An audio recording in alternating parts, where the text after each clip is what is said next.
ବର୍ତ୍ତମାନ ଆମେ च ଅକ୍ଷର ଚାରିପଟେ ଗୋଲ ବୁଲାଇବା। ଚଉକି, च ଅକ୍ଷର ଚାରିପଟେ ଆମେ ଗୋଲ ବୁଲାଇବା। ଚଟ, च ଅକ୍ଷର ଚାରିପଟେ ଗୋଲ ବୁଲାଇବା।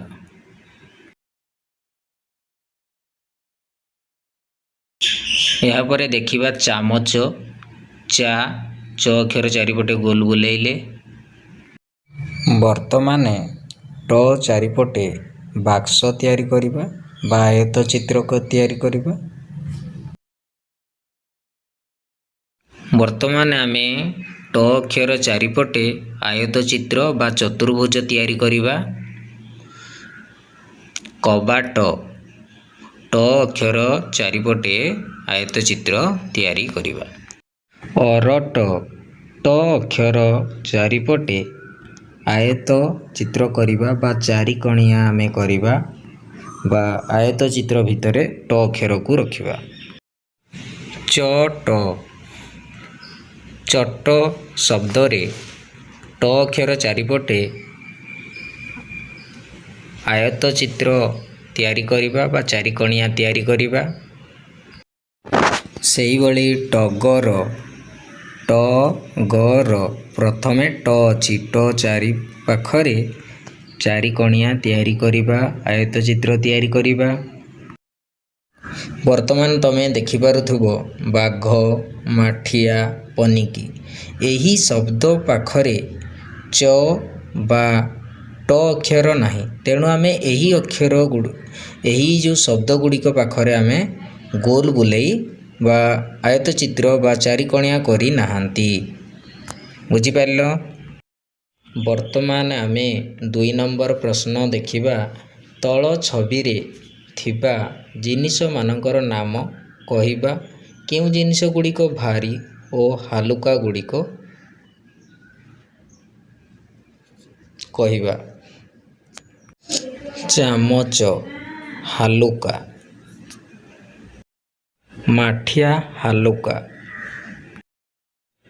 ଚଟ ହାଲୁକା, ଚଟ ହେଉଛି ହାଲୁକା। ଇଟା ହେଉଛି ଓଜନିଆ, ଭାରୀ। ଚାଉଳ ବସ୍ତା ଭାରୀ, ଓଜନିଆ। ଶାବଳ ବହୁତ ଭାରୀ, ଓଜନିଆ। ବର୍ତ୍ତମାନ ଆମେ 3 ନମ୍ବର ଆଲୋଚନା କରିବା। ଘରେ ଥିବା କେତୋଟି ଭାରୀ ଜିନିଷର ନାମ କହିବା। ଖଟ, ଶଗଡ଼ ଗାଡ଼ି ଚକ, ଶଗଡ଼ ଗାଡ଼ି, ବାକ୍ସ, ପଙ୍ଖା, ଆଲମାରୀ,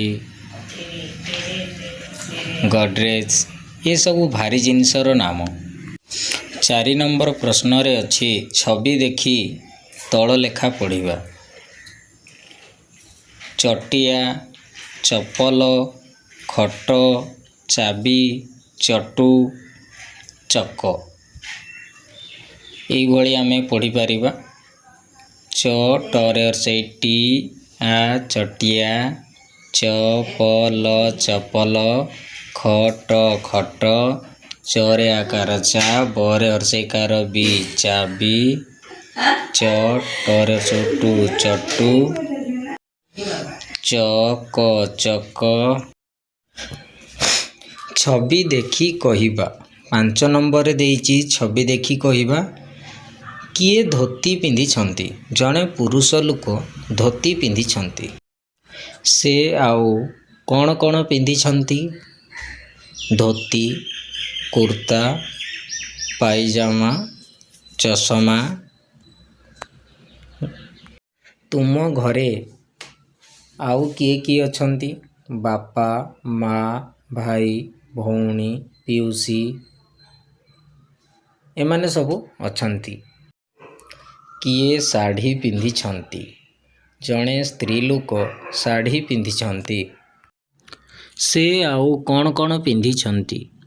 ଶାଢ଼ୀ, ବ୍ଲାଉଜ, ଜୋତା, ଚୁଡ଼ି। ପୁରୁଷ ଲୋକମାନେ ଆଉ କେଉଁ ପୋଷାକ ସବୁ ପିନ୍ଧନ୍ତି? ହାଫ୍ ଗଞ୍ଜି, ହାଫ୍ ଟି ସାର୍ଟ, କ୍ୟାପ୍,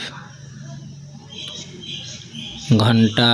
ସ୍ତ୍ରୀ ଲୋକମାନେ ଆଉ କେଉଁ ପୋଷାକ ସବୁ ପିନ୍ଧନ୍ତି? ପୋଷାକ ଗୋଟେ ହେଲା ସ୍ୱେଟର, ସାର୍ଟ ମଧ୍ୟ ପିନ୍ଧନ୍ତି, ପ୍ୟାଣ୍ଟ ମଧ୍ୟ ପିନ୍ଧନ୍ତି, ଲେହେଙ୍ଗା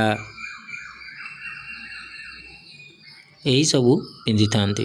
6 ନମ୍ବର ପ୍ରଶ୍ନରେ କବିତାରେ ଚ ତଳେ ଗାର ଓ ଟ ଉପରେ ଗାର ଦେବା। ଯେମିତି ଚ ତଳେ ଦେଖିପାରୁଛ ଗୋଟେ ଗାର ଦିଆହେଇଛି, ଟ ଉପରେ ଗାର ଦିଆହେଇଛି।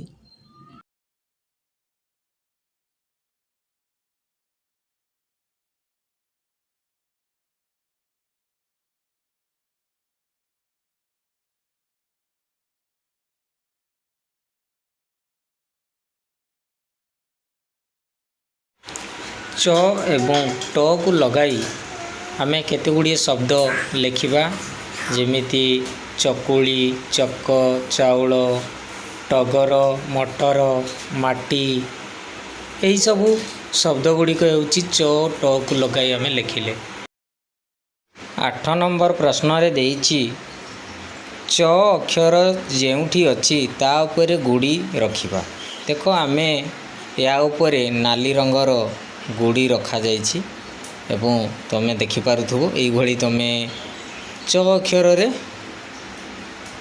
ଗୁଡ଼ି ରଖିବ। 9 ନମ୍ବର ପ୍ରଶ୍ନରେ କରେ ଦେଇଛି ଆସ ଚକୁଳି ପିଠାର ଛବି ତିଆରି କରିବା। ଏଇଭଳି ଗୋଲ ଗୋଲ ତିଆରି କରିବା। ଅଧା ଚକୁଳି ପିଠାର ତିଆରି କରିବା।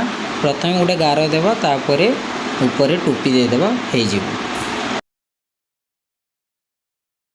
ଅଧା ଫୁଲକୁ ପୂରା କରିବା।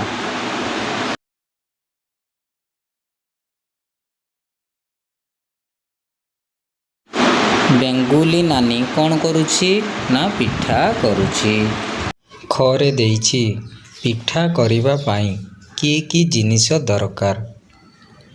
ପିଠା କରିବା ପାଇଁ ଚିନି, ଚାଉଳ, ବିରି ଏହିସବୁ ଜିନିଷ ଦରକାର ହୋଇଥାଏ। ମାଙ୍କଡ଼ କ'ଣ ଦେଖୁଛି? ମାଙ୍କଡ଼ ବେଙ୍ଗୁଲି ନାନୀ କିପରି ପିଠା କରୁଛି ତାହା ଦେଖୁଛି। ତୁମେ କେଉଁ ସବୁ ପିଠା ଖାଇଛ? ଚକୁଳି ପିଠା, ସୁଜି ପିଠା, ମଣ୍ଡା ପିଠା,